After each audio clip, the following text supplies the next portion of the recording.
Habang tayo mga bossing, pinagtitipid nila ngayong Pasko, ito ang ginagawa ng mga kupal. Ang ginagawa nila mga bossing, ayan, magpa-party ng magpa-party, magpa-concert ng magpa-concert. Tandaan ninyo ha, tandaan ninyo mga bossing, etong mukhang ito. Ayan yan si Kiko Pangilinan na putang ina niyan. Ang kapal ng pagmumukha niyan. Yan ang nagsasabi dati galit na galit sa Marcos yan. Noon pong ang Pangulong Duterte ipinalibing etong si Marcos Sr., etong hinayupak na kupal na si Kiko Pangilinan na ito, gustong ipahukay mga bossing si Marcos Sr. Ayaw pumayag. At sabi pa nga ng anak ng buwisit na ito, sabi ng anak ng kupal na ito, tingnan ninyo, I'm not going to have my president be named Marcos again. Pukin ng ina. Etong pamilyang ito, ang pamilya ng mga epal, hindi naman importante yung kanilang mga opinyon, pero eto, bigay sila ng bigay ng opinyon. Sabi ng iba, we have to accept defeat daw, na hindi daw tayo marunong matalo. I think the truth is, it's not just about this election anymore. I'm not going to have my president be named Ferdinand Marcos ever again. We all know what's right and wrong. If we are not here to stand up, if we are not here to fight, edi ano ang ginagawa natin dito sa Pilipinas? Aba, iha, unahin mong sabihan yung nanay mo at saka yung tatay mo. Ang kakapal ng mga mukha nyo. Meron pa kayong pakunya-kunyaring galit sa mga Marcos, pero sa pangarap nyo makabalik sa politika, didilaan nyo kahit may ebak yung tumbong ni Bongbong.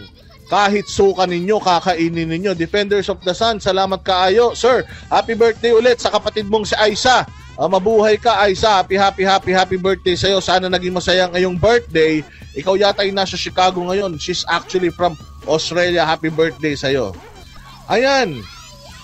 Sabi nito, wag ka na magtaka kay Kiko. Hindi naman ako nagtataka sa punyeta na yan. Alam ko naman, nakupal yan. Alam ko naman na mga balimbing ang mga hayop na yan. At alam ko naman na ito si Bongbong Marcos, mas dilaw pa sa dilawan yan. Nakakahiya sa ang mga loyalista. Putang ina, tagal-tagal kayong binabalasubas ng mga dilawan tae.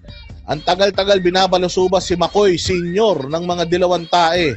Tapos ngayon, magkakakampi kayo, ang kakapal ng mga mukha ninyo. Sa bagay, deserve nyo naman yung isa't isa. Oo, bagay na bagay yung mga hayop at saka yung mga basura. Ayan, kaya congratulations sa Malacanang dahil lahat ng mga kalaban nyo dati, kakampi nyo na ngayon. Yung mga kakampi nyo naman noon na mga ginagamit nyo, kinakalaban nyo na ngayon. Kaya mga bossing, tatandaan ninyo ang pagmumukha nito ni Kiko Pangilinan. Hindi na po yan nanalo nung nakaraang eleksyon bilang vice-presidente. Tumatakbo po yan bilang senador. Alam nyo naman na maghahatid lang yan ng sakit ng ulo. Diyan sa Senado, madadagdagan pa yung mga kalahi ni Risa Ontiveros na mga walang laman ng utak. Kaya ayan, pag ibinoto nyo ito si Kiko Pangilinan, pag ito nanalo, putang ina, bahala na kayo sa buhay ninyo.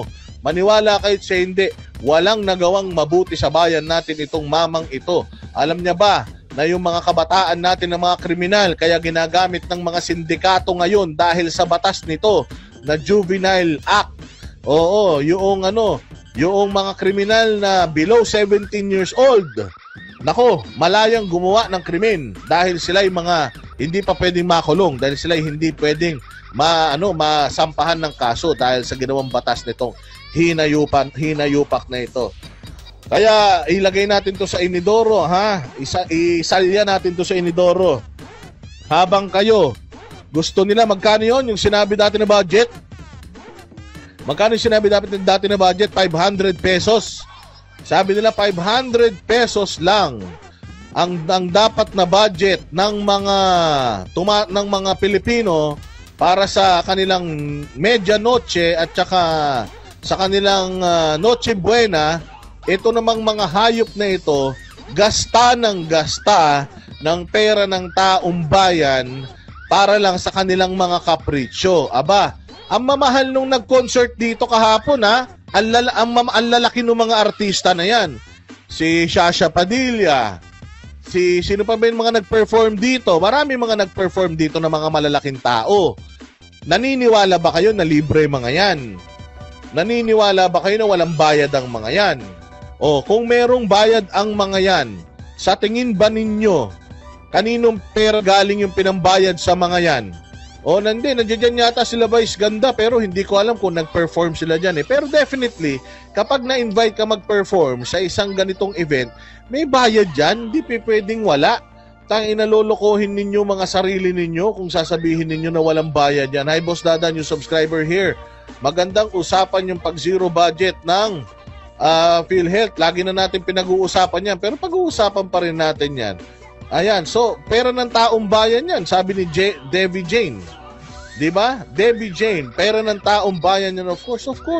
Saan pa ba manggagaling mga bossing yung yung pinangbabayad nila dito? Again, hindi lang 'yun meron pang pakain yan. Meron pa yan pakain. Magkano gagastusin nila para sa catering nila? Ang daming niyan. Ang daming mga nilang pakakainin diyan. Syempre, pati yung mga politiko na inaya nila diyan, pakakainin nila yan. O sa tingin ninyo, ano ang inihain sa mga kupal na yan? Hindi naman imbitado dyan yung normal na Pilipino. Ang iniimbita lang naman nila dyan, mga bossing, yung mga kalahi nilang mga satanas. O siyempre, masarap kakain ng mga yan.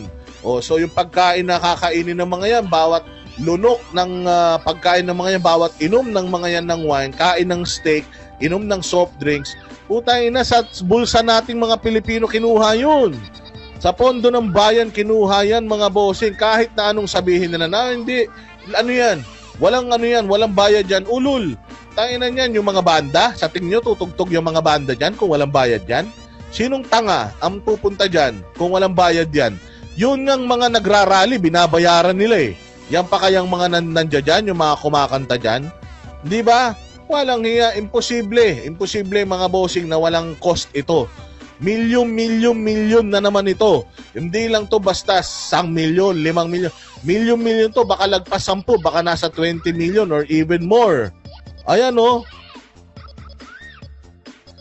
may sinasabi to, 500M daw bayad sa isang senador na pipirma sa impeachment. Hindi naman pinipirmahan na senador yung impeachment eh. Kayo talaga Yung Senate ang ang naghihiring. Sila ang impeachment court, sila ang magsisilbing parang korte. Oo, kayo talaga wag kayo masyadong basta-basta naniniwala din sa mga sabi-sabi ha. At sigurado may after party pa yan. Totoo yan. Siyempre, may after party, meron pa yung chika-chikahan portion, meron pa yan bigayan ng number, kuhanan ng number. Sigurado meron yan. Kaya talagang dumadami itong gastusin na ito na unnecessary. Tapos, iniimbestigahan yung confidential funds ni Inday Sara. Baka mamaya yung confidential funds ni Bongbong Marcos sa mga concert lang napupunta. Tandaan nyo mga bossing. Pang-5 na ito. Pang-5. 3 taon pa lang sila sa posisyon. Pang-5 concert na nila yan. Pang-5. Kayo na maggumawa ng mathematics. Ibig sabihin, lumalabas na parang 1.5 concert sa isang taon ang ginagawa nila. Kasi pang-5 na ito. 3 taon pa lang sila. Diba?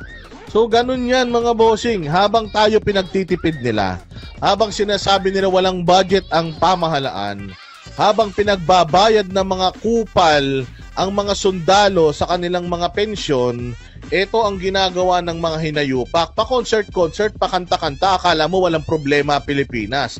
Putang ina, ang dami pang lubog sa baha. Natatandaan niyo yung sinabi nito ni Bongbong Marcos. Salamat kaayo, Madam Debbie Jane Alviso Mindoro. Advance Merry Christmas, Boss Dada. Mabuhay po kayo. God bless watching here in Melbourne, Australia. Mabuhay kayo dyan sa Melbourne, Australia. God bless you. And sana maging masaya ang Pasko nyo dyan. Alam ko medyo malungkot ang Pasko sa ibang bansa eh. Iba pa rin ang Pasko sa Pilipinas. Pero basta kasama nyo yung buong pamilya nyo at mga mahal nyo sa buhay, kahit saan magpasko masaya.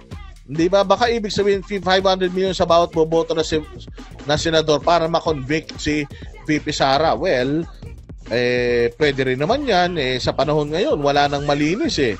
Hindi ba? Confidential funds is equals to concert funds. Oo, ano pa nga ba? Hindi ba? Diyos mio. Hindi ba natatandaan ninyo yung sinabi ni Bongbong Marcos sa kanyang speech? Putang ina, yung kanyang Christmas speech. Diyan din ginanap niya sa Malacanang. Noong nagpailaw sila ng mga Christmas light na mamahal-mahal ng kuryente nila, tayo rin nagbabayad niyan.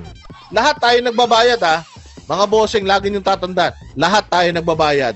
Tayo nagbabayad ng mga bodyguard niyan. Tayo nagbabayad ng mga gasolina niyan. Tayo nagbabayad ng mga pagkain niyan. Pati mga kapatid, mga pinsan ng mga yan, may mga bodyguard, tayo nagbabayad niyan. Mga gasolina ng mga yun, merienda, sweldo ng mga bodyguard niyan, tayo nagbabayad diyan. Itong kupal na itong yaman-yaman na, pero lahat sa atin pa kinukuha. Ang sabi ni Bongbong Marcos sa kanyang speech nung nakaraan na nagpailaw sila, Christmas light. Alam mo, sabi niya, lagi nating tatandaan, lagi nating isasama sa ating mga puso at isip yung mga nabagyo noong mga nakaraang bagyo, kasi 6 na bagyo ang dumaan sa loob lamang ng ilang buwan. So sana habang tayo nagse-celebrate, wag nating kakalimutan yung mga kababayan natin na hanggang ngayon ay mga nasa relocation center pa din, hanggang ngayon ay lubog pa rin sa baha. Sana wag nating kalimutan. Bongbong Marcos at tsaka Lisa Marcos, question, habang nagpapa-concert po ba kayo dyan sa Malacanang at ang sarap ng mga ngiti ninyo at ang lalakas pa ng mga kanta ninyo, sinasabayan nyo pa yung singer, matanong ko lang po, so dumapo po ba sa isip ninyo yung mga kababayan natin na nasa baha pa din ngayon? Yung mga kababayan natin na hindi pa po nakakabalik sa kanilang mga tahanan kasi po sinira po ng bagyo yung kanilang mga tahanan. Ang tanong, kayo po ba ay minsan habang sinasabayan nyo yung mga awitin, yung mga inimbitahan nyong mga kakanta sa concert na yan, naisip nyo man lang ba sila? Kasi sa tingin ko nakakapagpa-selfie pa kayo ng nakangiti eh. Parang walang problema bayang Pilipinas eh. Parang 20 pesos na kilo ng bigas. Parang wala nang nagbabadyang gera dyan sa South China Sea. Kung mahangiti kayo, parang napakarami yung pinagawang mga tulay at mga kalsada. Mahangiti kayo, parang yung mga magsasaka natin nabigyan nyo na ng magandang buhay. Kung mahangiti kayo, parang yung inflation bumababa ng bumababa. Aba, kung makangiti kayo, parang nakapagbayad na kayo ng utang ng Pilipinas ha. Eh sa pagkakaalam ko, dumadagdag pa ng dumadagdag yan. Kung makapagpa-selfie kayo at mahangiti kayo, parang wala nang natutulog sa ilalim ng tulay ha. Kung makapagpakain kayo dyan, makapagpa-concert kayo dyan, parang ang mura-mura na ng bilihin sa palengke ha. Parang wala nang mga snatcher sa labas, parang wala nang droga, parang wala nang krimen, parang wala nang insurhensya. Kung makapagpa-selfie tayo, parang nakapagpa-drug test na tayo ah. Nauuna pa yung concert kesa sa drug test, mga bossing ah. Ay dapat yan ang lagi nating sinisingil sa mga sa mga nasa gobyerno na ito. Hindi ba? Oy Putragis, good evening sa'yo, mabuhay kayo Lobos Dada. Walang hiya. Si Marcos. Oo, mga nawong nakasubscribe na ako. Salamat po ah. Sarap ng buhay. Hindi ba? Good afternoon din sa'yo, Eden Bailo. Hindi ba yun ang lagi nating sinasabi? Kaya nga every time na makakakita kayo ng ganito, lagi niyong babalikan itong post na itong anak ni Sharon Cuneta na pinaka-epal na anak niya, na ayaw na daw niyang maging presidente ang isang Marcos, pero yung mga magulang niya, ang sarap ng buhay, pa-selfie-selfie pa, papalapalakpak pa, pa-standing ovation pa. Ang sarap ng kain nila at ang inom nila ng mga pera ng taong bayan. Kaya ayan, concert ang solusyon sa kahirapan. Alam mo, nakakahiya talaga ang inaabot ng bayan nating Pilipinas. Sabi ko nga sa inyo, every time na may nakakausap tayong mga Pilipino, na lalong-lalo na yung mga OFW, na nagkakanda kuba-kuba na sa pagkukudkod ng inidoro sa kung saan mga bansa sila nagtatrabaho, para lang may padala sa pamilya, mapalago ang ekonomiya natin, tapos makikita mo yung mga perang pinapadala nila, part of it na pupunta saan? Sa concert, part of it napupunta dyan sa kanilang bakasyon. Anong sabi ni Defenders of the Sun? Dapat talaga matanggal na si Bangag at palitan ang admin. O hindi, alam mo, totoo yan ha. Kapag ito palagay ko ha. Palagay ko kasi talagang ito si Inday Sara, palakas ng palakas eh. Si Inday Sara talagang hindi mo na mapipigilan yung kanyang kung yan ay isa na lang ang kulang na kulang kay Inday Sara. Ano yun?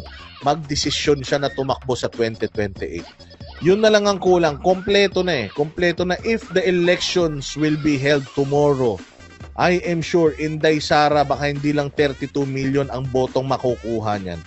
Maraming botong makukuha yan sigurado dahil sa revenge vote. Galit na ang taong bayan mga bossing eh. Sobrang galit na.